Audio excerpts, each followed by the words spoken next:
uumama addunyaa mararra jiruuf nagaan murteessaadha. Nageenyi yoo jiraate waan hundumtuu ni jiraata. Nagaan waan hunda.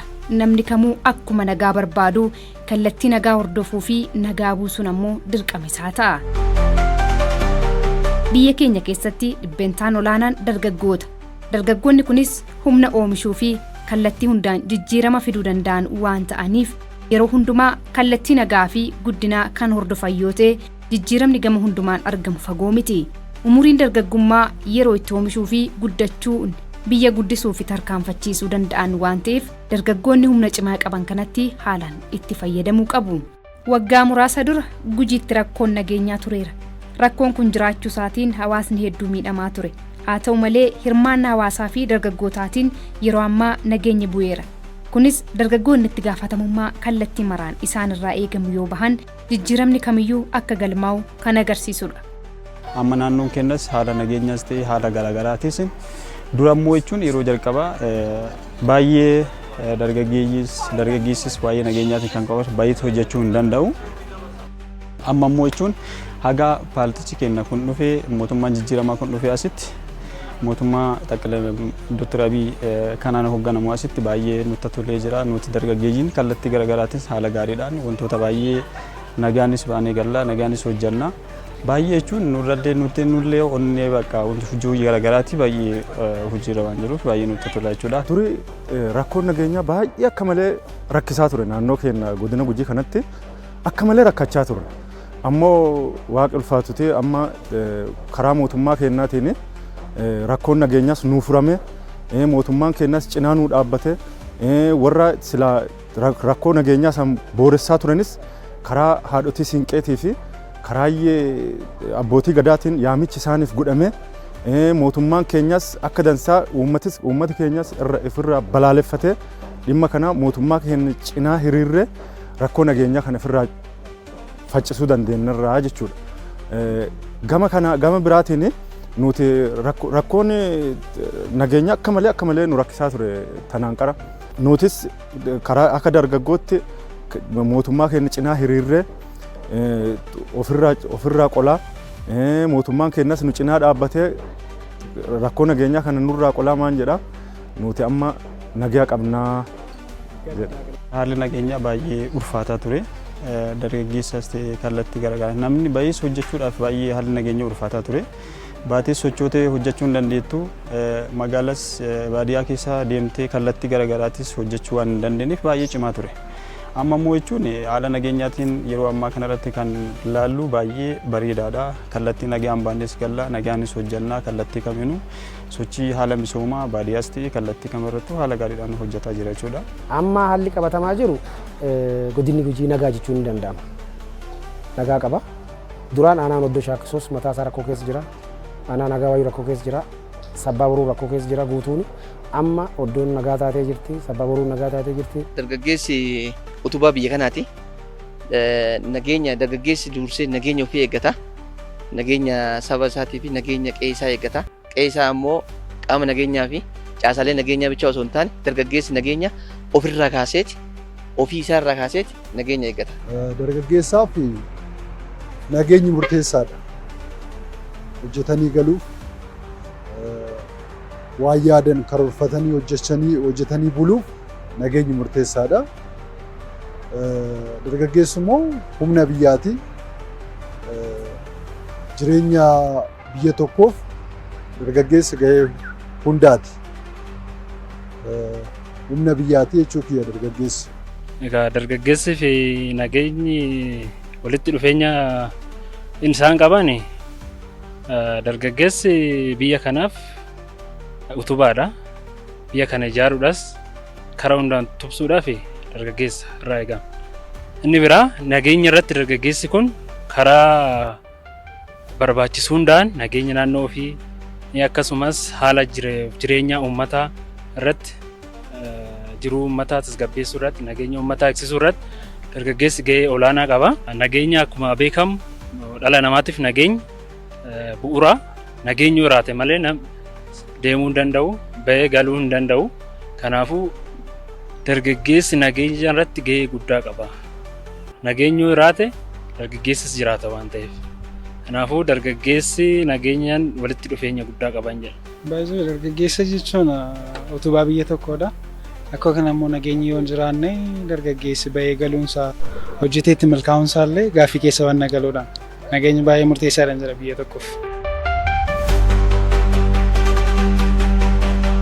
Humni oomishaa fi jijjiiramaa dargaggoota akkuma ta'e biyya tokko keessa nagaa yoo jiraate caalaatti fayyadamaa ta'uu kan danda'u dargaggoota. Sababni isaa immoo dargaggoonni humna hojjetu waan qabaniif kallattii hundaan socho'anii baratanii hojjetanii ofii milkaa'uu fi isaan caalaatti fayyadamoodha.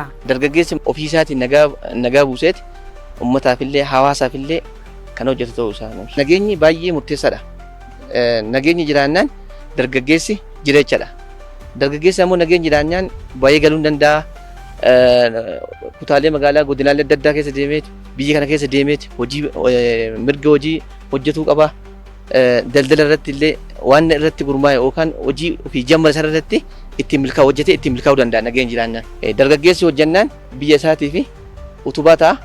Biyya isaatiif dhaabbatee biyya isaatii hojjetuu danda'a. Dargaggeessi hojii hojjennaan hojii irratti milkaa'e taanaan biyya isaatii fi nageenya isaa eeggatee taanaan hojiin misooma biyya kanaatiif illee diinagdee isaa cimsatee misooma biyya kanaatiif fakkeenya guddaa ta'uu danda'a. Hojjetanii buluuf fuudhanii ilmoo argatanii jireenya isaanii gaggeessuuf nageenya yoo jiraate. Karaa amantaas immoo hordoffii waaqayyoo qaaliyootii waaqayyoo hordofuuf illee yoo nagaan jiraate yoo qalbeeffatan yoo kitaaba qulqulluu dubbisan hafuura waaqayyoo argatu galma jireenya isaanii boqonnaa hafuura isaanii argatu jedha. Nageenya malee baanii galuun hin danda'amu akkuma jedhame nageenyi yoo jiraate dargaggeessis karaa diinagdeedhaan hojjetee of guddisuu danda'a. Garuu nageenyi yoo hin jiraanne dargaggeessi kunis haala ittiin hojjetee diinagdee ofiitiin of cimsu hin jiru jechuudha. Maaliif nageenyi yoo hin jiraanne guddina diinagdee irratti gufuu ta'a waan ta'eef jechuudha. Garuu nageenyi yoo jiraate haala barbaade dargaggeessi bakka barbaade gurmaa'ee qaamota adda addaa wajjinis walitti dhufeenya uumee jireenya isaa fooyyeffatee diinagdeedhaan cimuu danda'a. Isa kana keessatti immoo sirni keenya waa'ee dargaggeessaa akka cimuu diinagdeedhaan guddatu teekinooloojiidhaan guddatu haala garaagaraatiin diriirseefii jira waan ta'eef kanaafuu dargaggeessi keenya barnoota irrattis akka cimuuf nageenyi dursa barbaachisaadhaan jedha. Akkuma beekamu namni kan dargaggeessu qofaa yoo osoo hin taane haalli nageenyaan jiru ta'enna namni kamiyyuu bahee galee hojjetatee mana isaatti deebi'ee nagaadhaan galuu hin danda'u. Kun nageenyi baay'ee murteessaadha jedhee yaada. Dargaggeessaafis ta'e jechuudha. Kanaafiyyuu baay'ee waan murteessaadha. Dargaggeessi kan inni irraa fayyadamuu danda'u haalli nageenyi yoo jiraate dargaggummaa jechuun akkuma nuti beeknu waqtii namni tokkotti hojjetee jijjiiramuu danda'u tokkodha waan ta'eef waqtii kanatti nageenya jira jechuun waqtii dargaggummaa kanatti dargaggeessi tokko wanta tokko wanna kam hojjetee milkaa'uu nama danda'udha jechuudha. Biyya kanaafis haala murteessaa ta'e waqtii jirutti waan ta'eef dargaggeessi nageenyi jiraachuun dargaggeessaaf haala murteessaadha baay'ee. Nagaan gama hundumaan akka jiraatuu fi qaamni martuu ga'ee qaba. Biyyi qaban waliin waan ta'eef nageenyi gama dinagdeen barnootaanii fi kallattii hundumaan yoo jiraate lammiileen hojjetanii ofii fi biyya isaanii jijjiiruu danda'u waan ta'eef nageenya akka jiraatuu fi akka lafa qabatuuf namni hundumtuu ashaaraa mataa isaa qaba. Addumaan ammoo humni dargaggootaa murteessaadha. Kunis dargaggoonni utubaa fi lafee dugdaa biyyaa waan ta'aniif itti gaafatamummaa yeroo fi umurii isaanii ga'umsaan baachuu qabu. Dargaggeessi nageenyi jiraatuudhaaf dargaggeessi tokkoffaa ofii isaa irraa nageenya eeggatudha.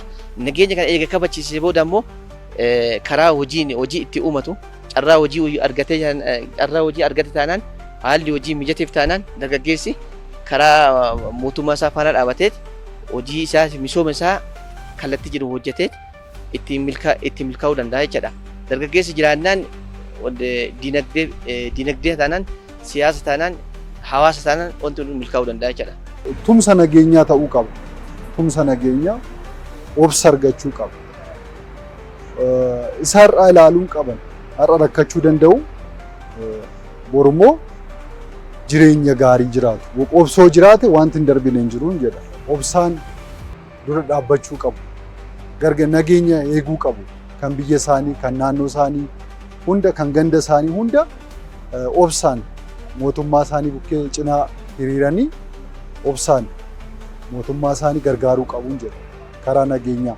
Dargaggeessi obsaan mootummaa isaa cina dhaabbatee nageenya biyya isaa, nageenya naannoo isaanii tumsuu deeggaruu qabuun jedha.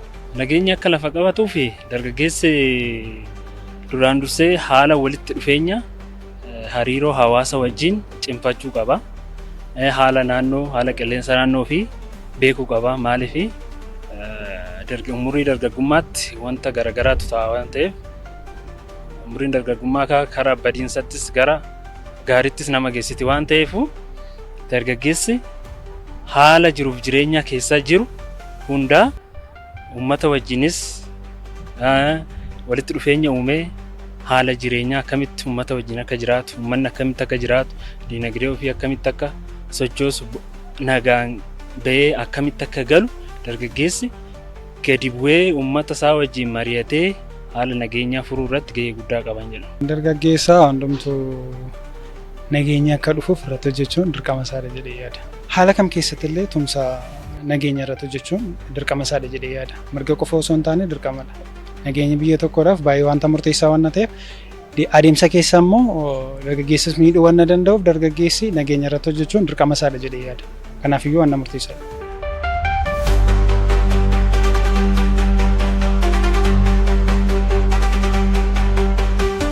Dargaggeessi kamiyyuu yeroo fi umurii isaatti haalaan fayyadamuun ofii fi lammiilee akkasumas biyya isaaf itti gaafatamummaa kallattii maraan isarra jiru bahachuu qaba.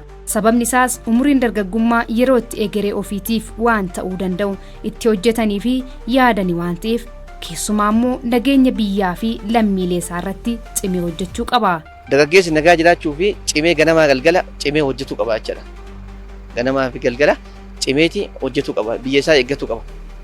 Biyya isaa dargaggeessi utubaa biyya kanaa eega jenne dargaggeessi cimeeti biyya kanaa fi ganamaa galgala seera isaatii fi haala nageenyaa irratti dibbeenti ta'e irratti hirkatee sirriitti hojjetuu qaba jechuudha. Biyya kanaaf ganamaa galgala biyya kanaaf hojjetuu qabna. Tokkoffaa hojii tajaajila lammummaa irratti sirriitti hojjetu. Lammaffaan ammoo nageenya ofirraa kabachiisnee haala nageenyaa kana hawaasa keenya waliin taaneeti ofiin taaneeti qaamoleen nageenya bichaa eeguu miti. Qaamoleen nageenya qofa eeguu osoo hin taane nageenya ofii keenyarraa jammarreeti haala nageenya keenya eegganneeti hawaasa keenyallee haawwatii keenya abbootii keenyaa fi warroota waa'ee nageenyaa kana illee hin beekne barsiifneeti gara nageenyaatti akka haalli nageenyi maal akka fakkaatu ibsineefiiti barsiisuudha. Dargaggeessi biyya ofii tiksuu irratti gahee guddaa akkuma qabu ta'e dargaggoonni bakka jirru hundatti nageenya biyyaa eegsisuudhaan uummanni keenyas hawaasni keenyas haala bareedaa ta'ee fi hojjetee akka galuun nageenya eegsisuu irratti dargaggeessi bakka hundatti kaka'umsa horannee nageenya naannoo keenyas akkuma sirni keenya nagaa barbaannaa akkuma jedhee bakka hundatti yeroo hunda dubbatamaa jirutti dargaggeessi keenyas kana keessatti gahee isaa bahachuu qaban jedha. Nageenya malee jiraachuu waan hin danda'amneef fi nageenya malee hojjechuu waan hin danda'amneef isa kana irratti dargaggeessi keenya gahee guddaa qaba. Bakka jirrutti socho'anii nageenya keenya eeggannu jedha. Dargaggoonni biyya keenya irra jiran hundumtuu amma fakkeenya biyyoonni guddatan yoo argine dargaggeessi kamiyyuu mirga nageenya eeguu keessatti gahee olaanaa qaba. Gahee mataasaas qaba jechuudha. Dirqama sarraa eegamudha.